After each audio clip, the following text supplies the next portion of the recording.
Hey everyone, Mr. Sujano here. PlayStation has just bought Evo. Let's get started. Yes, you heard me correctly. PlayStation has just bought Evo, one of the biggest fighting game tournaments out there. Yes, if you're wondering, this is the same Evo that was cancelled last year due to allegations against Joey Cuellar. Sony Interactive Entertainment made this announcement today with a post welcoming Evo into the PlayStation family, and they also let us know what this means for the event moving forward. First up, they announced that Evo will be returning this year in an online format. It'll be taking place from August 6th to 8th and August 13th to 15th. So over 2 weekends. The Evo Tournament is going to be an open format and entry will be free. That is pretty huge. They also announced the games lineup, so we have Tekken 7 Street Fighter V Champion Edition, Mortal Kombat 11 Ultimate, and Guilty Gear Strive. I'm noticing a few omissions here. I don't see DBFC, I don't see Smash, I don't see Under Night In-Birth, I don't see Soul Calibur, I don't see Sam's Show, and I don't see Grand Blue Fantasy Versus. They do say more details will be shared in the coming weeks or on evo.gg, so maybe there's more announcements to come, but maybe not. As for who's going to run Evo and how the whole tournament is going to unfold, well, we have some more good news here.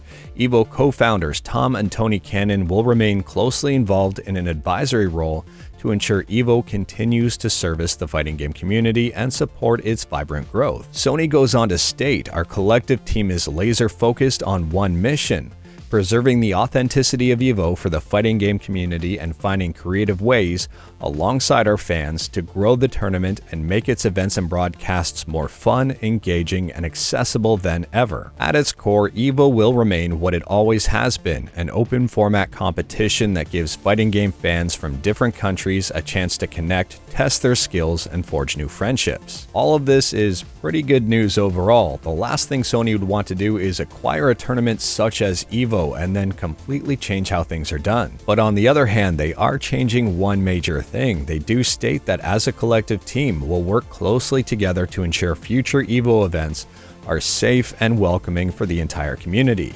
Given Evo's recent reputation, I'm pretty sure everybody will agree to this change. As for how the tournament is going to function, there's going to be 4 titles across 4 regions: Asia, Europe, Latin America, and North America.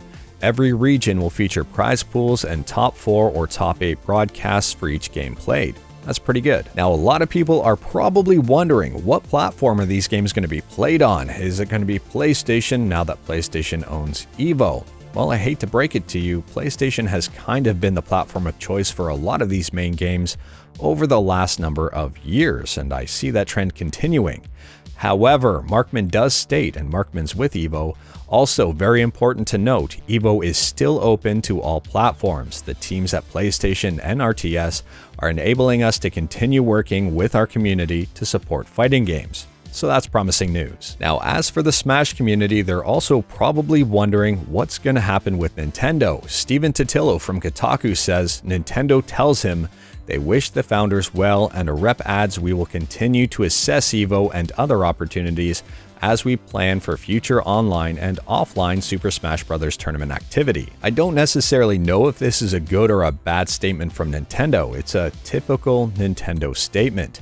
Basically, Evo is probably open to working with Nintendo, but Nintendo is notoriously good at not working well with the community. And also, given the fact that Sony is a competitor to Nintendo, a pretty big competitor, this does not look good for Nintendo moving forward, but you never know. One thing is for certain, Smash Bros. Ultimate has pretty trash netcode, and that's probably a big reason why it's not being featured at EVO Online. On the official EVO website, they do say Guilty Gear will take place on the PS4 and PS5. That's kind of expected. MK11 Ultimate will be on the PS4 and PS5, also kind of expected.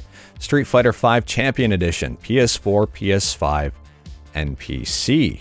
PC players, in my opinion, will have a pretty big advantage here.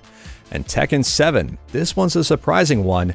It will take place on PC. I thought for sure Tekken 7 would take place on console, but I guess not. Overall, I think PlayStation buying Evo is actually a really good thing for the fighting game community. If you think about it, Evo has gotten pretty big over the last number of years, with the exception of last year. Evo has been showed on things like ESPN.